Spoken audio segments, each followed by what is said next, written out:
Hola queridos amigos, bienvenidos. El día de hoy hablaremos de la tercera a la octava semanas, el período embrionario.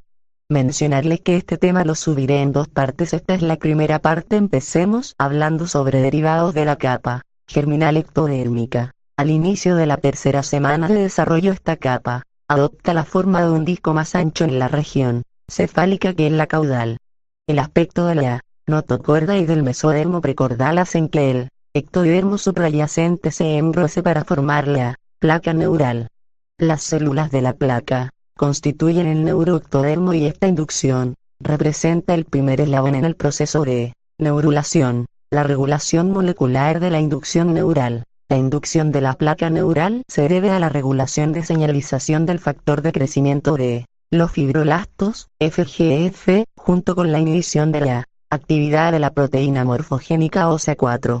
BMP4, la cual pertenece a la familia del factor de transformación del crecimiento, TGF, que desplaza centralmente al ectodermo y al mesodermo. La señalización de FGF tal vez promueve una vía neural mediante un mecanismo desconocido, mientras evita la transcripción de BMP y regula la expresión de cordina y nogina que inhiben la acción de BMP.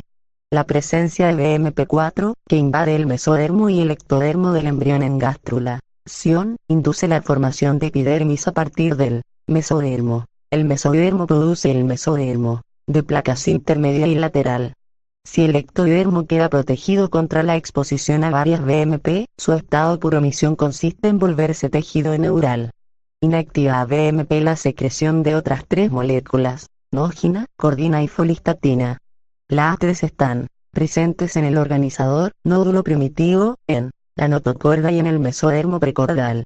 Neutralizan el ectodermo inhibiendo BMP y haciendo que el mesodermo se convierta en notocorda, y en mesodermo paraxial lo dorsaliza. Sin embargo, estos inductores neurales solo inducen los tejidos de tipo prosencéfalo y mesencéfalo.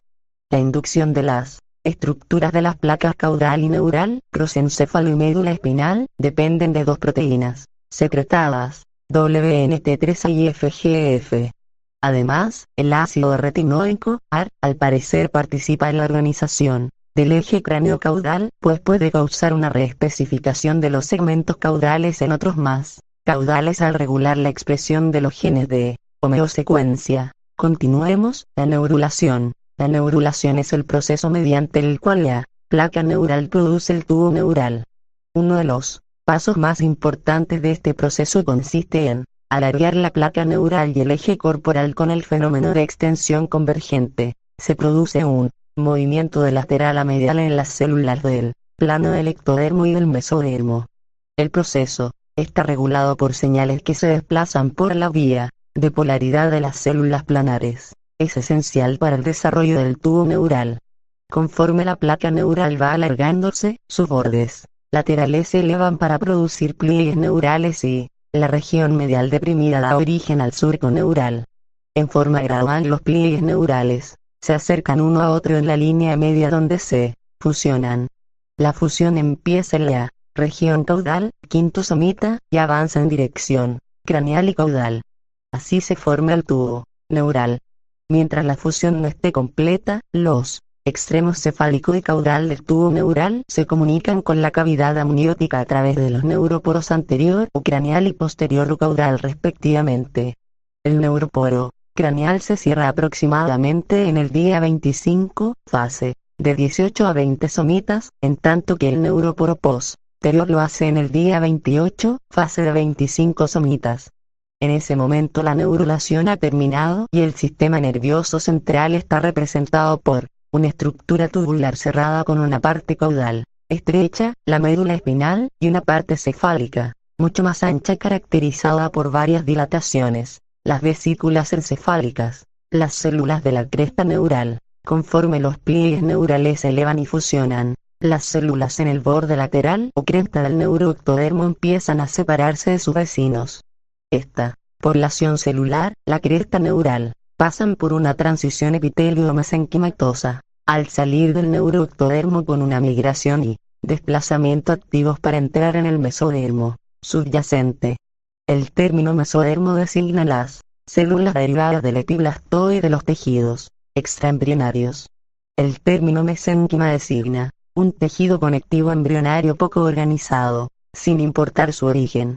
Las células de la cresta provenientes de la región troncal salen del neuroectodermo después del cierre del tubo neural y migran, por una de dos vías. 1. Una vía dorsal que cruza la dermis, donde entrarán en el ectodermo por orificios de la lámina basal para producir melanocitos en la piel y en los folículos pilosos de la piel. 2. Una vía ventral por la mitad anterior de cada somita para convertirse en ganglios sensoriales, en neuronas simpáticas y entéricas, en células de Schwann y en células de la médula suprarrenal. Las células de la cresta neural también forman pliegues craneales y salen de ellos dejando el tubo neural antes del cierre en esta región.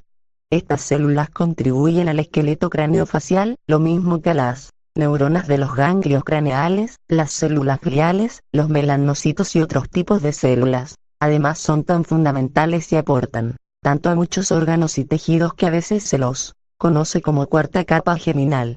Desde el punto de vista evolutivo, aparecieron en los albores del desarrollo de los vertebrados, ampliando mucho este grupo al perfeccionar un estilo de vida depredador. Regulación molecular de la inducción de la cresta neural. La inducción de las células de la cresta neural requiere interacción en límite articular de la placa neural y del ectodermo superficial, epidermis. Las concentraciones intermedias de BMP se establecen en esta parte, mientras que las células de la placa neural quedan expuestas a niveles muy bajos, y las células del ectodermo superficial, a niveles sumamente altos. Las proteínas nogina y cordina regulan dichas concentraciones al actuar como inhibidores de BMP junto con las proteínas FGF y WNT. Las concentraciones intermedias de BMP inducen PAX3 y otros factores de transcripción que especifican los bordes de la placa neural. A su vez, estos factores inducen una segunda oleada de factores como SNAIL y FOX3, los cuales especifican las células como cresta neural, y SLUB, que promueve la migración de las células de la cresta neural desde el neuroectodermo. Por tanto, el destino de la capa germinal ectodérmica depende de las concentraciones de BMP.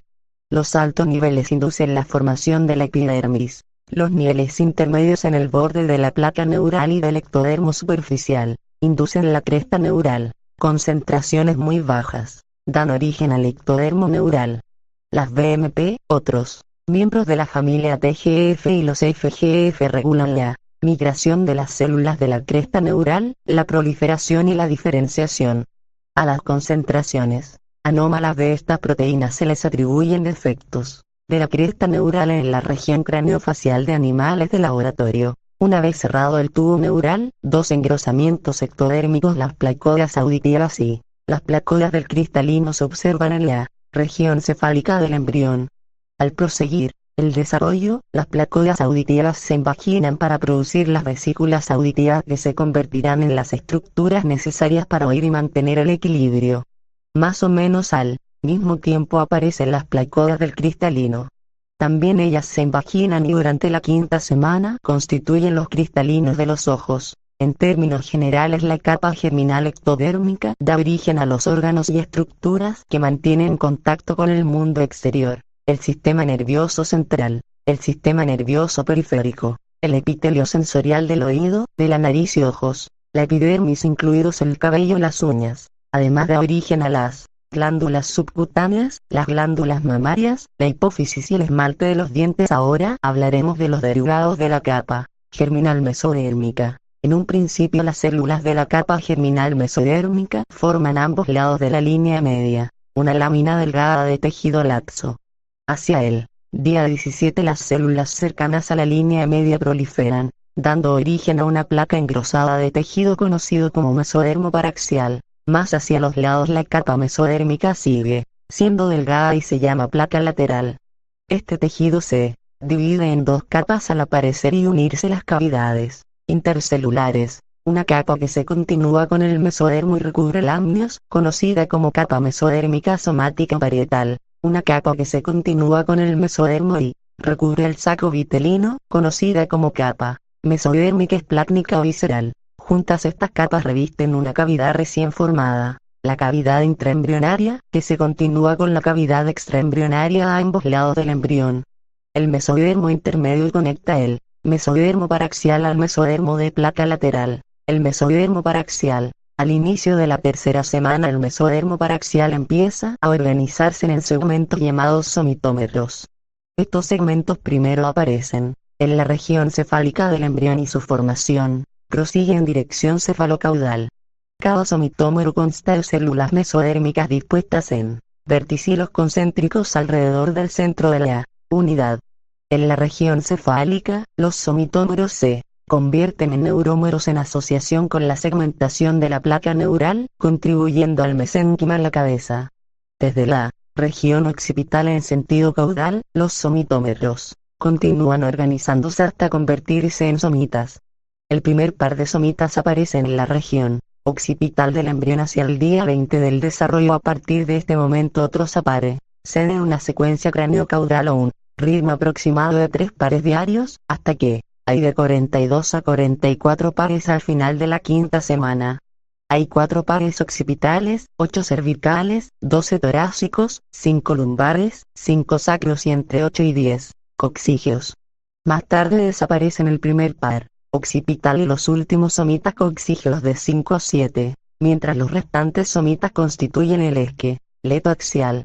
Puesto que los somitas aparecen con cierta regularidad, con solo contar los somitas puede calcularse con exactitud la edad de un embrión durante este periodo inicial. Regulación molecular en la formación de somitas. La formación de somitas segmentados a partir del mesodermo presomita segmentado paraxial depende de un reloj de segmentación establecido por la expresión cíclica de varios genes.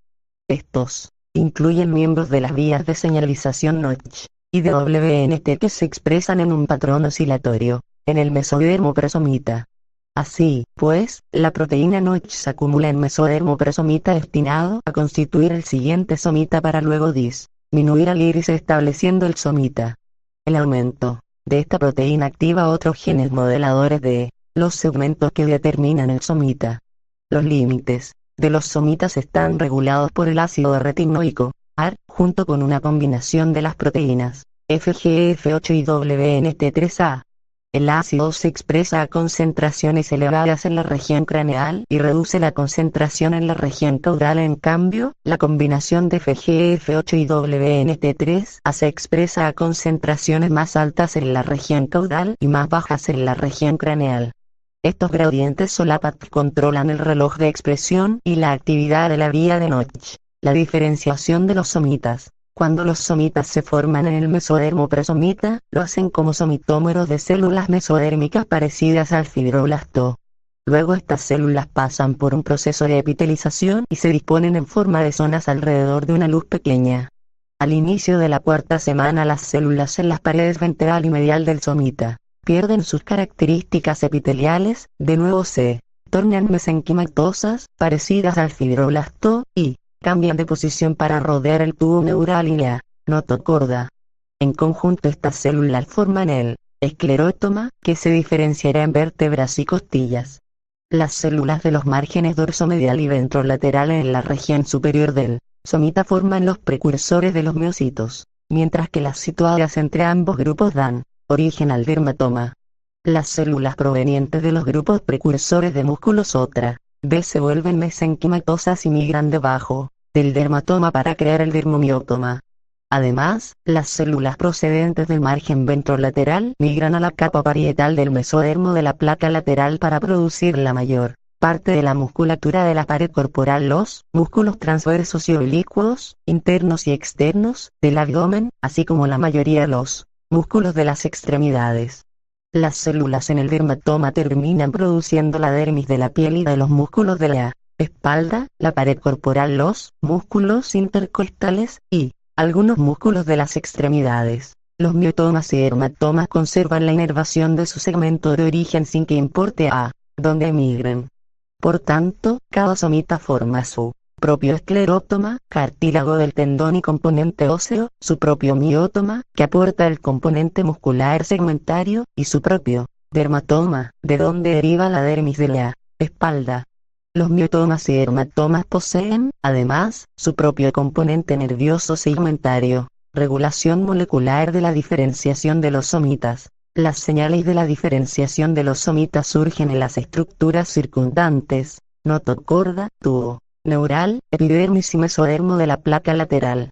Los productos de la proteína secretada en los genes Nogina y Sonic GO, SHH, procedentes de la notocorda y de la placa basal del tubo neural inducen la porción ventromedial del somita, para que se convierta en esclerotoma. Una vez inducidas, las células del esclerotoma expresan el factor de transcripción PAX1, el cual inicia la cascada de los genes que crean la formación de las vértebras. La expresión de PAX3, regulada por las proteínas WNT, provenientes del tubo neural dorsal, marca la región de dermomiótoma del somita. Las proteínas WNT, procedentes del tubo neural dorsal, también actúan sobre la porción dorsomedial del somita, y hace que empiece la expresión del gen específico del músculo, MIF5, y que produzca los precursores de la musculatura primoaxial. La interacción entre la proteína inhibidora BMP4 y probablemente los FGF, que se origina en el mesodermo de la placa lateral y activa los productos del WNT de la epidermis, dirigen la porción dorsolateral del somita para que exprese otro gen específico del músculo, MYOY, y forme los precursores de la musculatura primoaxial y abaxial.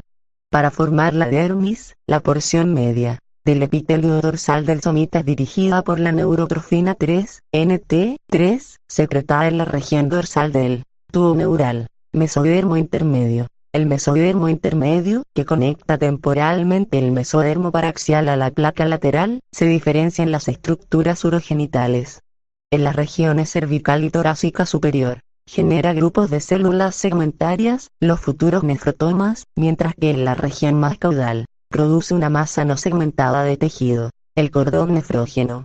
Las unidades excretoras del sistema urinario y las gónadas se originan en este mesodermo intermedio, en parte segmentado y en parte no segmentado. Mesodermo de la placa lateral. El mesodermo de la placa lateral se divide en las capas parietal, somática, y visceral, esplátnica, que revisten la cavidad intraembrionaria y rodean los órganos respectivamente. El mesodermo de la placa parietal junto con el ectodermo suprayacente crea los pliegues de la pared lateral del cuerpo. Estos pliegues, junto con los de la cabeza, cefálicos, y los de la cola, caudales, cierran la pared ventral del cuerpo. Después la capa parietal del mesodermo de la placa lateral da origen a la dermis de la piel en la pared corporal y en las extremidades, a los huesos, al tejido conectivo de las extremidades y al esternón. Además, las células precursoras del esclerotoma y de la musculatura migran al interior de la capa parietal del mesodermo de la placa lateral para constituir los cartílagos costales, los músculos de las extremidades, y la mayor parte de los músculos de la pared corporal. La capa visceral del mesodermo de la placa lateral junto con el endodermo embrionario, produce la pared del tubo intestinal. Las células mesodérmicas de la capa parietal que rodean la cavidad extraembrionaria producen membranas delgadas, las membranas mesoteliales llamadas también membranas serosas, que recubren las cavidades peritoneal, pleural y pericárdicas, y segregan líquido seroso. Las células mesodérmicas de la capa visceral forman una membrana serosa delgada alrededor de cada órgano, sangre y vasos sanguíneos. Los hematocitos y los vasos sanguíneos también se originan en el mesodermo. Los vasos sanguíneos lo hacen mediante dos mecanismos: vasculogénesis, los que provienen de los islotes sanguíneos, y angiogénesis, los que se forman de los vasos ya existentes. Los primeros islotes aparecen en el mesodermo rodeando la pared del saco vitelino durante la tercera semana del desarrollo, poco después en el mesodermo de la placa lateral y en otras regiones. Los islotes proceden de las células mesodérmicas cuya inducción produce angioblastos, un precursor común en la formación de hematocitos y de vasos sanguíneos, aunque los primeros hematocitos se originan en los islotes sanguíneos en la pared del saco vitelino. Esta población es transitoria. Las células madre hematopoyéticas derivan del mesodermo que rodea a la aorta en un lugar cercano al riñón mesonéfrico en desarrollo, llamado región aorta y gónada mesonefro, AUM. Estas células colonizan el hígado, que se transforma en el principal órgano hematopoyético del embrión y del feto aproximadamente a partir del segundo al séptimo mes del desarrollo. Durante el séptimo mes de gestación las células madre provenientes del hígado colonizan la médula ósea, tejido hematopoyético definitivo. Después el hígado pierde esa importante función, la regulación molecular en la formación de los vasos sanguíneos. El factor de crecimiento de fibroblastos 2-FGF2 induce el desarrollo de los islotes sanguíneos a partir de las células competentes del mesodermo que constituyen hemangioblastos. Los hemangioblastos son estimulados para formar hematocitos y vasos sanguíneos mediante el factor de crecimiento vascular endotelial, VECV, secretado por células mesodérmicas circundantes. En la señal para expresar VECV puede estar involucrado OX5, que regula FLK1, que es el receptor de VECV. En el centro de los islotes de sangre, los hemangioblastos producen células madre hematopoyéticas, precursoras de todos los hematocitos. En cambio, los hemangioblastos periféricos se diferencian en angioblastos, precursores de los vasos sanguíneos. Los angioblastos proliferan y, con el tiempo se los induce para que generen células endoteliales mediante el VECV secretado por las células mesodérmicas circundantes. Luego, ese mismo factor controla la coalescencia de las células endoteliales en los primeros vasos sanguíneos. Una vez que el proceso de vasculogénesis establece un lecho vascular primario que incluye la aorta dorsal y las venas cardinales, se agrega más vasculatura por angiogénesis, o sea la producción de otros vasos. También este proceso está mediado por el VECV, factor que estimula la proliferación de células epiteliales en puntos donde aparecerán nuevos vasos antes que se establezca el patrón adulto. La maduración y el modelado de la vasculatura son regulados por otros factores del crecimiento como el factor de crecimiento derivado de las plaquetas, PDGF, y el factor de transformación del crecimiento, TGF. Las arterias, venas y el sistema linfático se especifican poco después de la inducción de angioblastos. Sonic GO, SSH, secretado por la notocorda, hace que el mesénquima circundante exprese el factor VECV. La expresión de este induce la vía Notch, una vía receptora transmembrana, que determina el desarrollo de las arterias. Expresando GRIM2, las efinas son ligandos, que se unen a los receptores CEP en una vía que incluye señalización por la sinasa de tirosina. Además de especificar las arterias, la expresión de E'2 suprime el destino venoso de las células. La vía de señalización Notch también regula la expresión de EP4, un gen específico de las venas, pero se desconoce cómo este gen junto con otros determinan el desarrollo venoso. PROX1, factor de transcripción que contiene un homeodominio, al parecer es el gen más importante en la diferenciación de los vasos linfáticos. El crecimiento de los vasos no es un proceso aleatorio, sino que está controlado por factores orientadores semejantes a los empleados por el sistema nervioso. Muchas gracias. En la descripción les dejo la segunda parte. Cualquier pregunta que tengan pueden dejarla en los comentarios y con gusto los responderé. Si gustan pueden suscribirse y hasta el próximo video.